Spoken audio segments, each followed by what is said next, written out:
Kalau diubah. sekarang orang khawatir ramai ini, saya juga nggak tahu kenapa dibicarakan. Anies identik dengan tidak meneruskan IKN.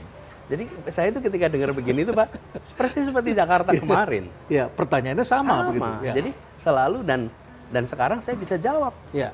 Kalau kita ditanya tentang masa depan, jawabannya bisa ngarang, Prof. Sama-sama masa depan. Ya. Yang mengatakan tidak perlu bawa bukti, itu soal besok. Ya.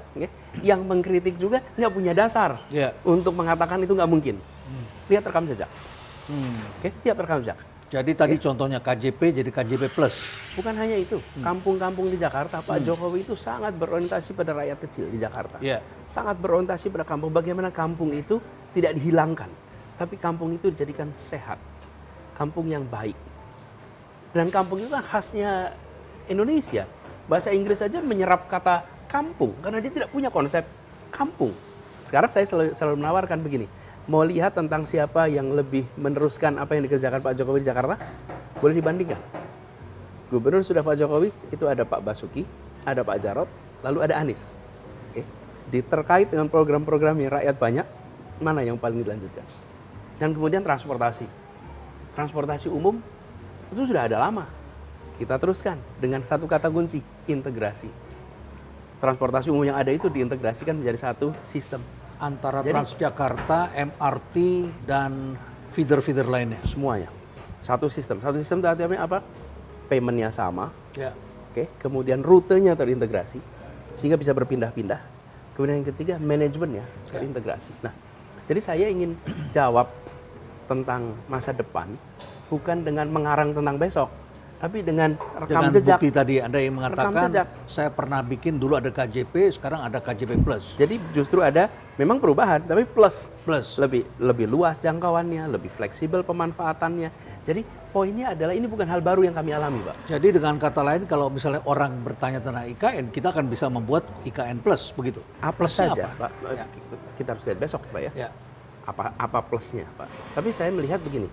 Semua yang memberikan manfaat pada publik besar, ya kalau diberhentikan publik yang protes, Pak. Apalagi sudah tanggung di tengah jalan. Pak, jadi gini, Prof. Program yang baik itu, Prof. Saya meyakini yang menjaga itu publik. Kalau program itu ini baik, ada ibu-ibu ini di sini. Waalaikumsalam. Apa kabar? Terima kasih. Terima kasih Ibu datang ke rumah perubahan. Ini pas kebetulan ketemu Mas Anies ini. Ini ketemu di sini. Dari mana ini? Dari Bekasi. Bekasi, ya. Aduh, ketemu Prof. Iya. Welcome. Yuk, kita foto sama-sama sini. Ini jarang-jarang lagi wawancara diizinkan seperti ini. Ya, kalau calon presiden ya semua harus dekat dengan rakyat. Yuk. Oke, terima kasih ya. Yuk silakan sini Ibu. Yuk, Bu. Ini nggak sengaja mau kesini mau makan. Oh gitu. Biar makannya makin bergairah. Ya. Yuk silakan. Yuk. Makasih. Pak Rena, makasih Pak Rena. Ya, makasih. Silakan Ibu. Doain amanah ya. Makasih. Amin, pas saya doain. Baik, kita lanjutkan sampai kita bicara tentang yang sesuatu baik, yang ya. baik, Pak. Sesuatu yang baik. Jadi sebenarnya kan begini, kalau kita perhatikan Pak, dalam pengalaman saya bertugas di pemerintahan, program itu yang memberikan manfaat bagi masyarakat banyak dan sudah dirasakan, itu dengan sendirinya akan bergulir terus, Pak. Jadi tidak perlu kita khawatirkan bahwa itu nanti akan berubahnya, dirusak atau diganti lagi, dinolkan lagi. Yang seringkali program yang manfaatnya dipertanyakan oleh publik. Karena itu ketika dibuat harus menggunakan otot politik, Pak. Harus menggalang kekuatan di DPR, harus menggalang kekuatan di media, harus untuk sesuatu yang sebetulnya tidak perlu itu. Ya pokoknya perlu apa tidak, pokoknya ini harus dikerjakan. Nah yang begini-begini itu biasanya publiknya sendiri yang mempertanyakan, Pak. Ya, betul. Ya kan? Itu rumus umum, Pak. Saya pernah merasakan ketika di Jakarta menjadi gubernur baru. Kemudian program-program itu ada yang sudah dikerjakan dari beberapa gubernur-gubernur sebelumnya, Pak. Contoh saja misalnya yang juga cukup ramai dibicarakan soal pulau reklamasi. Itu pada waktu itu Pak Anies menjawabnya kalau tidak salah. Oh, saya tegas sampaikan. Tegas, tidak akan berizin diteruskan. kan? Nah, jadi ketika nanti kalau saya terpilih, maka saya akan hentikan reklamasi itu. Hentikan. Reklamasi itu apa sih? Pembangunan daratan, Pak. Ya. Perluasan pantai. Itu dihentikan. Ya. Dan itulah yang kemudian terjadi. Seharusnya, Pak, itu terbangun 13 perluasan pantai. Ya. Itu namanya sebenarnya bukan pulau, Pak, namanya pantai. Pantai ya, Pantai. bukan 13 pulau ya. Ada Bukan. pulau H, pulau G. Itu namanya pantai. Oh, pantai secara itu. teknis pantai, Pak. Jadi Bapak tahu Pantai Ancol? Ya. Itu reklamasi. Pantai Mutiara Jadi itu nyambung reklamasi. dengan daratan. Pantai Indah Kapuk itu reklamasi. Ya. Jadi sesungguhnya nama teknisnya itu pantai, Pak. Cuman karena bentuknya itu seperti pulau, lalu media menyebut pulau, awam menyebut pulau, akhirnya kita sebutnya sebagai nama pulau. Sebenarnya itu pantai.